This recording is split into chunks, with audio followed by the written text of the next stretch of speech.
Tonight on News 22, I explore the rainforest with some Eastern students. A local Wyndham resident is sharing the memories of World War II veterans.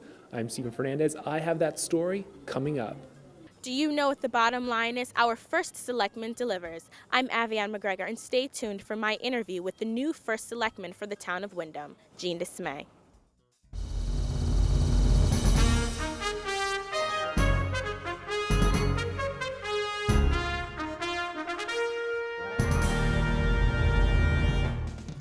Good evening. Welcome to News 22. I'm James Wolfe. And I'm Megan Fox. Reports from Washington claim gasoline prices will be rising again, just in time for the Thanksgiving holiday. Gary Caruso, who leads the U.S. Energy Information Administration, has projected gasoline prices will rise another 25 cents in the next 3 weeks. If the price of gasoline does meet projections, it will be the most consumers had paid to fill their gas tanks during the Thanksgiving holiday. This past Sunday, the U.S. celebrated Veterans Day, honoring the brave men and women who fought our wars. Reporter Stephen Fernandez takes you to a local museum honoring them. I sure miss you a great deal, little girl, for you mean more to me than anything else in the world. This letter is an excerpt written by World War II veteran Linwood Aldridge to his wife Esther. These were one of the billions of letters sent to loved ones during World War II. Celebrating Veterans Day, Sunday, November 11th, the Wyndham Textile Museum held an event, Letters from the Home Front, honoring the men and women who sacrificed their lives for the war. Co-presenter Kit Eves explains why it's important to remember our veterans. It's exceptionally important to remember our veterans, whether it be their sacrifice of the ultimate kind or whether it's just their willingness to give of their lives and to sacrifice the time and their skills and their energy to fight for freedom around the world. Many of the letters sent during World War II had nothing to do about the war. Soldiers would write letters to family members about how much they missed them. The idea originated from Kit's father, David Smith, a retired history professor. With the help of a fellow graduate student, Judy Lidoff, they received a grant through the National Archives and searched for the letters. Smith and Lidoff compiled the letters and wrote a book, Since You Went Away, holding a special place for Eves. Since these books have been important in my life, and I've read them all, and I remember as a child this was something that he did, going around the country to find the letters. I thought it would be very appropriate for Veterans Day and for our Textile Museum's World War II exhibit. During World War II, the thread mills in Willimantic played an important role. Town historian Bev York explains. They made a mill-resistant thread, a mildew-resistant thread for our soldiers that were in Southeast Asia because their shoes were rotting as they walked in the swamps and so forth. So they actually invented some products to address those issues. A lot of the workers left to be soldiers, and the Textile Museum has a list of the soldiers that went off to war from American Thread. If you're interested in the role the Textile Museum played in history, then stop on by the Wyndham Textile Museum. In Willimantic, Stephen Fernandez, News 22. Thanks, Stephen. It's important to remember and never forget the brave men and women who have sacrificed their lives for our freedom. In Willimantic news, Eastern Connecticut State University will hold a Sand Mandala. Tibetan monks will create art dyed from sand, creating a transitory nature of all material things. The event will take place December 5th and will take a few days for it to complete. On November 6th, Wyndham voters elected Green Party candidate Jean Dismay as their first selectman. Reporter Avian McGregor sat down with her to ask her how Wyndham and Eastern can work together for a brighter future. So you ran for first selectman for the town of Wyndham. Can you please explain what the difference is between first selectman and a mayor? When you have a mayor, you have a town manager who is a professional employee who's hired to work full-time on essentially doing whatever the Board of Selectmen or the town council directs them to do. So they execute the policy and the town council sets the policy. They make it. With the first selectman, I have two roles. I'm the person who runs town hall and makes things happen, but I'm also on that Board of Selectmen, and I get to vote and I get to set the direction. How can Eastern benefit from the town of Wyndham, and how can the town of Wyndham benefit from having this public liberal arts institution in its town? my greatest loves is our downtown, and I really want to see it turn into a wonderful community and a wonderful city center. And Eastern, I don't know if it's two-way or not. We want you down here, you know. We want Eastern students to think of this as the heart of their community. Are there any plans to revitalize the Main Street in the downtown area? If we got a good music venue downtown and Eastern students started coming downtown, it's just a good chance that somebody might say, well, you know what we need here is this kind of store. You know, something that maybe that's open at night. Well, it's obvious that there's a huge goal to try to connect Eastern Connecticut State University and the town of Windham. Is there anything at all that you would like to tell the Eastern community here? Do you have any messages for the Eastern community? Oh, come on down. Absolutely. New restaurant opening up on Main Street, right around the corner. The Opus, it's going to be called. I think they're going to be good food and maybe some kind of sports bar angle to it. But I really want this to be a two-way relationship. Well, there you have it, Eastern. Jean Dismay, first selectman of Windham. To catch the entire interview, log on to youtube.com/ECSUTV22. From the Child and Development Building, I'm Avian McGregor reporting for News 22. Dismay's win last week makes it the first time a Green Party candidate has won the top office for a town or city in Connecticut. She will take office next Tuesday, November 20th. We now have with us Michael Merritt with this week's editorial. We would like for all viewers to remember that the views expressed are that of Mike and not of News 22. Mike? Writers Guild of America is on strike, and production on TV shows everywhere is halting to a screech. The strike, against the Alliance of Motion Picture and Television Producers, calls for high residuals on DVD sales. Currently, writers receive about 4 cents per DVD sold and would like that number doubled. They would also like to get money from internet downloads. The producers have refused to budge on DVD sales and also want to use the same numbers for the internet. TV viewers have nothing new to watch late night, and the consequences have only started rolling in.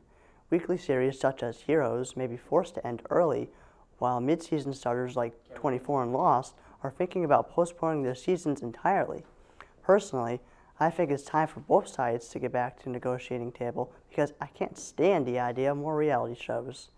In the end, the producers may have to offer up some concessions, especially on internet video. They say it's too new to offer up more money, but so were DVDs a few years ago, and they're huge now. The producers tried the same argument for VHS and Betamax back in '88 and ended up reaping big benefits when tape became cheap.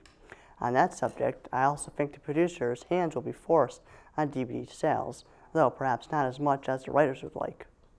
Ultimately, the thing that will probably bring both sides back to the table is lost advertising revenue. I think the producers will be prodded by the networks when viewers start tuning out. Producers and writers, please get back to the table. What can I say? I need my heroes, Lost, and 24. James Megan, back to you. Thanks, Mike. We really appreciate you stopping by. Classical music lovers, on November 27th at 7 p.m. in the Schaefer Auditorium, the Eroica Trio will be performing. The trio is currently celebrating their 20th anniversary. It's one of the most sought-after trios in the world. According to critics, the Grammy-nominated group thrills audiences with flawless technical virtuosity, irresistible enthusiasm, and sensual elegance. Clear your schedule. This is one event you don't want to miss. Thanksgiving is right around the corner, and Eastern's putting on an extraordinary event this season. Reporter Liz Hilton fills us in. Everybody has received a flyer, seen the food drive boxes, or heard something about the Thanksgiving event that is going to take place on Wednesday, November 21st. But what is this great event everybody is talking about? Well, I sat down with Jason Budahesi, the coordinator for this huge Thanksgiving celebration, to find out what's really going down. Well, the event is called Eastern's Day of Giving. It's going to take place that Wednesday before Thanksgiving, so November 21st. We will have a meal. We're providing a meal, a Thanksgiving dinner for people and families who are less fortunate in the Willimantic and Windham area. So basically what we're doing, we're providing transportation to all of these people. So we have different pickup locations. We have 2 seatings because hopefully we're expecting a large amount of people, which would be great. I also asked him how he came up with this idea and how much work he actually put into this event. So we're not just providing them with one meal with Eastern's Day of Giving. The canned food drive coincides with that, so we're providing them with meals to come. So what we're doing is just one of the things that's involved with the canned food drive is we're asking all of the clubs and organizations on campus to donate to that. So whether it's like a $20, $30, $40, $50 donation for cash, or it's a donation of canned goods. Everything, if we receive cash donations, it gets turned into canned goods, and it all goes to agencies in Willimantic that have food pantries. So for instance, the Soup Kitchen, Salvation Army, and places like that. Also, we go off campus to Walmart and Shaw's, and we just pass out flyers telling them what we're doing, asking for contributions, and on the way out, they just drop off food items. So we've had a very good turnout with that. Sodexo, our catering service on campus, also donated all of the food for the actual day of the event, and donated all of the labor. So they're working as volunteers that day. So the chefs and even the dishwashers are just donating their time to help us out that day. Wow, this is really something to be thankful for this year. Not only to provide a dinner for less fortunate people, but also the opportunity that is given to you as a student to help out and make a difference in this community. For News 22, I'm Elizabeth Hilton. This event definitely sounds like a great way to give back to the community and enjoy the season of giving. The organizations at Eastern are involved in serving both the school and the local community. Habitat for Humanity is a club on campus dedicated to such a cause. I was on the scene to see the group in action. The ECSU Habitat for Humanity not only serves the local Windham area, but also raises awareness to Eastern students. The annual Habitat for Humanity Shackathon is an event where Eastern students sleep outside in a cardboard box for 24 hours to raise money for future builds. I caught up with members of Habitat for Humanity to talk more about the club and the Shackathon. Today we're doing Shackathon, which is one of our biggest fundraisers and most exciting events.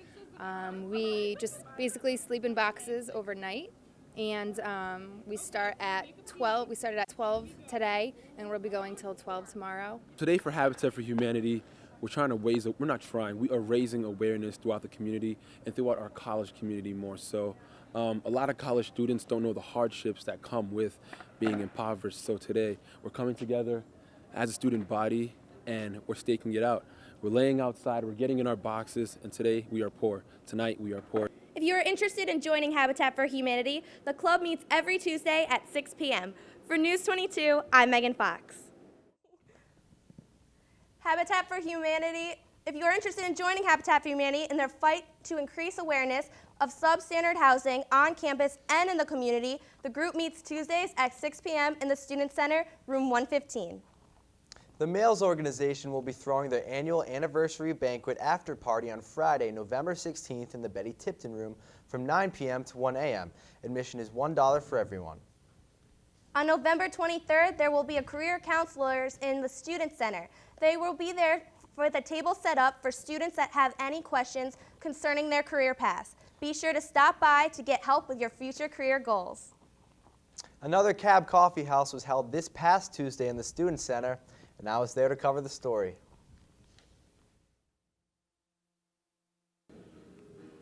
The Cab Coffee House series allows students the opportunity to experience live acoustic music in a relaxed setting. Tonight we're covering Jim Wolf's performance. He's a local musician from Bridgeport, Connecticut.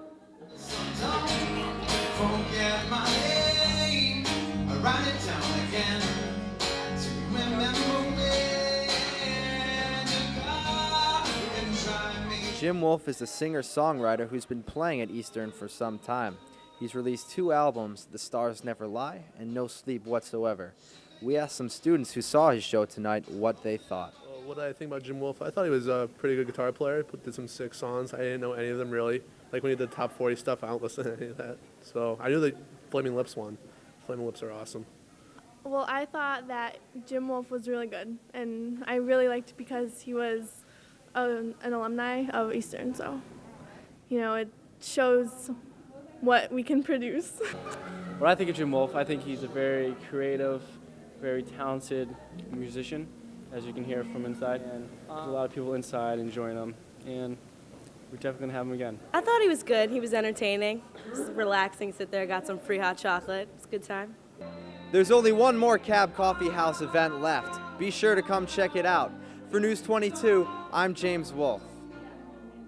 Although there's only one more coffee house this semester, students can look forward to a new installment of the Cab Coffee Houses next semester.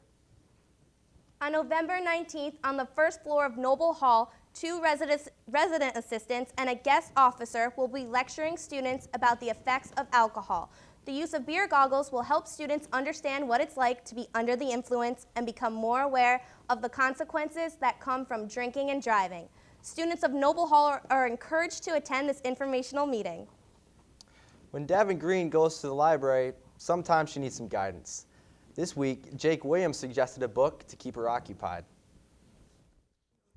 We're here tonight at the Eugene Smith Library to talk to Jake about a new book he's been reading. Right now I'm reading Homage to Catalonia by George Orwell, and it's a book about his experiences in the Spanish Civil War in 1937, and he gives a really interesting perspective on trench warfare of that era. And he also breaks down the whole political situation that's going on in Spain at the time, the strife between the fascists and the communists. Thank you, Jake. Stay tuned for next week's Book of the Week. I'm Devin Green for News 22. Back to you in the studio. Thanks, Devin. That sounds like a great book. Let me know how it turns out.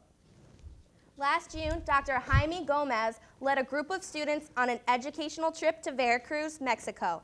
I caught up with some of the students lucky enough to have traveled with him. It was here, outside the media building, where 7 Eastern students, led by Professor Jaime Gomez, departed for Mexico. We kind of just started out and didn't have any titles or positions for anyone, so it was kind of a mess at first, but eventually everyone kind of pulled together. And we had so many different, actually each person was very different from the next. They traveled over 1,000 miles to Los Tuxtlas, a region in the state of Veracruz. It was here that they began to study the effects of deforestation on the land and the people. The biggest threat to Los Tuxtlas is not the continued cutting down of the forest. The people seem to have realized that it's a problem, and they seem to have stopped. Problem right now is regrowing the forest and maintaining the genetic diversity that was present in the old growth forest. I learned what it takes to make a documentary, and also what it takes to basically just be thrown in and adapt to an environment just on the spot right there. The students did more than learn when they were in Los Tuxtlas. They compiled footage to document their experience.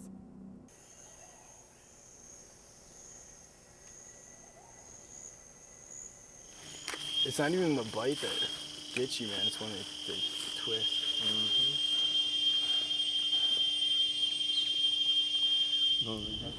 Es que esto lo he puesto así, se quedan marquitas. Mira. I was under the impression when I left that if there isn't something like that is drastically done for Los Tuxtlas, that eventually a lot of the different organisms in the rainforest there might not be there. The film Understory that the students created will premiere on December 5th in the Student Center Theater. Reporting for News 22, I'm Megan Fox. Wow, that sure does sound like a hands-on experience. Please visit the communication office to find out more about upcoming production trips. On November 26th, there will be a meeting in the Adlick Hall on how to get involved with politics on campus. The main topics of the discussion will be about voting. There will be information on all the parties, and the candidates will be talked about in depth.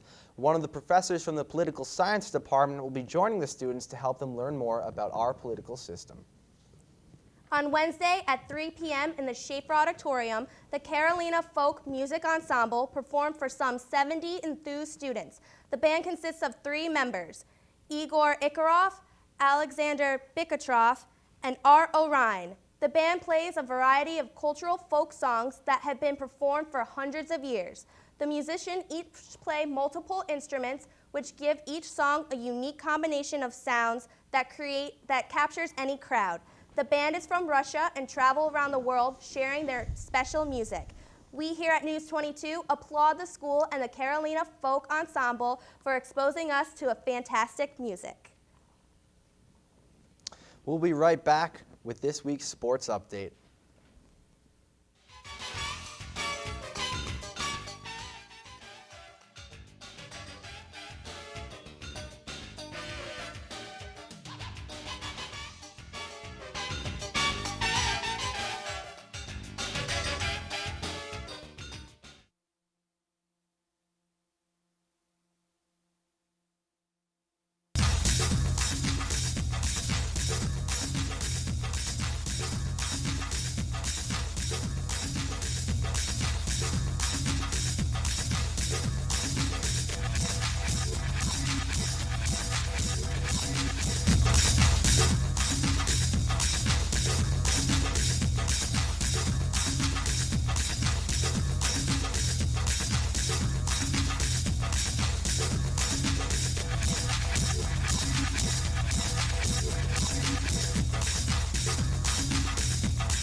We're back, and tonight on sports we have Cernay Waller. Cernay, what's going on?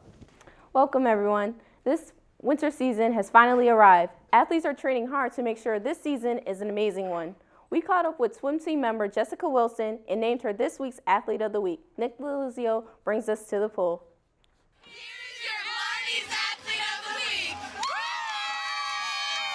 For this week's Blarney's Athlete of the Week, we chose Jessica Wilson from the women's swimming team. This past Saturday, Wilson won the 100 and 200-yard breaststroke. She even holds the school record for all breaststroke events. Last year, she was all New England and all conference. We caught up with her to ask her about her accomplishments and how she felt about being Blarney's Athlete of the Week. Blarney's Athlete of the Week is a quite honor. I've never really heard of it, but it's nice.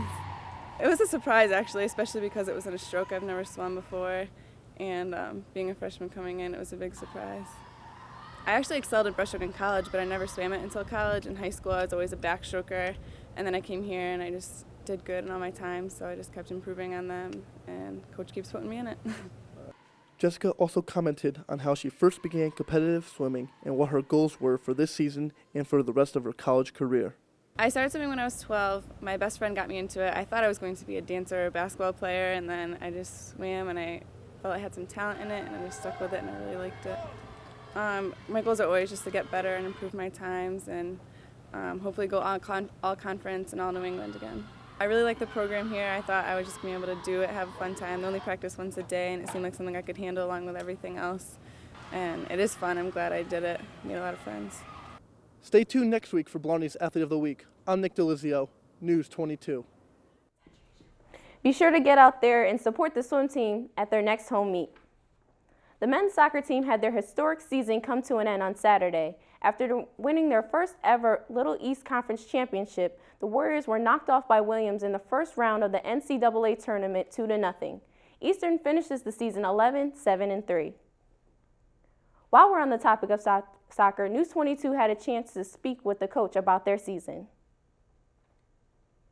As far as the end of regulation, heading into penalty kicks, I think we were pretty confident that we had prepared for it.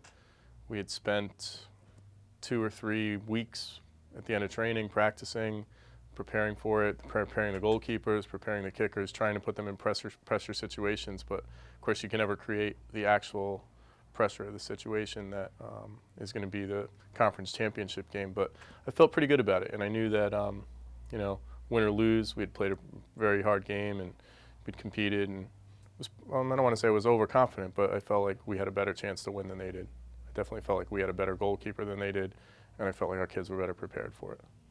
There's, you know, we have 20 guys that get along pretty well on and off the field, that even the guys that, you know, whether they're playing 90 minutes a game or 9 minutes a game, they still train just as hard every single day, and they still support each other just as much, win or lose, which is something that is pretty unique for a group, to where you can, you know, look at the whole entire group and really say that everybody's kind of on the same page, and, you know, everybody's there for the right reasons and so forth. And I've coached a lot of teams, and you don't see that a lot. So I think with regard to how this group is on and off the field, you know, as one cohesive unit, I'm very impressed with them.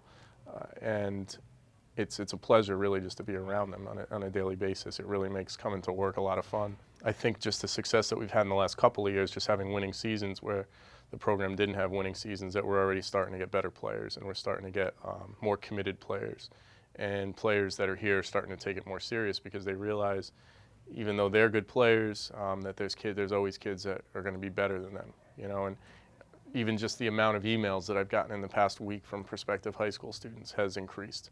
But just, I think in general, the level of the player that we have now is only going to get better, and we have some pretty good players right now. But it just makes it easier to recruit. You know, everybody loves a winner, and everybody loves to jump on the bandwagon when a team's doing great, and it's all based on record, unfortunately, because there's been some pretty good players here and some pretty good teams in the past that maybe, you know, they didn't win a couple of close games here and there. Their records would have been a lot better. So that's not to knock any of those, you know, teams in the past, because the ball's been bouncing our way a lot. It's been going the right way for us, and we've, you know, there's a certain degree of luck to accomplish what we've accomplished. But bottom line is, I think we're going to start to see some better level club players and so forth, and I think the program should continue to get a little bit better each year because of that. This season was a great one for the men's soccer team. Hopefully next year they'll match up. The Eastern Connecticut women's volleyball team saw their season come to an end last Thursday. The Lady Warriors were shut out 3-0 by Williams in the first round of the NCAA tournament. Priscilla Daughtry, Sandra Jakes, and Lauren Aldell all had 11 digs, and Daughtry added 18 assists. Daughtry ends her career second all-time in assists with 2,805. The men's basketball season is about to get underway. They will kick off their season this weekend against Eastern Nazarene in the 27th annual tip-off tournament. The games will be played in the Geisler Gym. They look to improve on their 15-11 record they had from last year, and who better to lead the way than Captain Big Kevin Zuli, J.K. Johnson, and Leon Martin. On Tuesday, they will be playing against Trinity College at 5:30. Be sure not to miss any of this year's games. The Eastern Connecticut women's basketball team brings high hopes into the 2007 and 2008 season. The Lady Warriors return a veteran team consisting of 6 seniors and 3 juniors.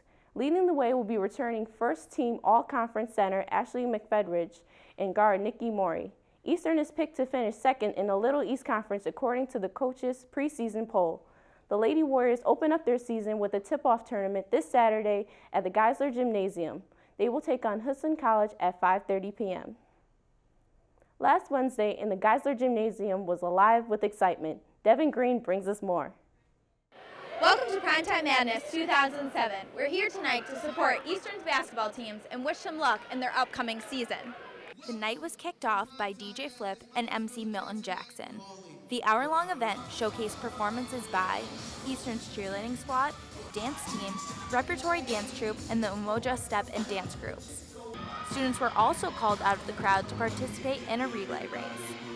The men's and women's basketball teams showed off their stuff and rallied support for the season ahead.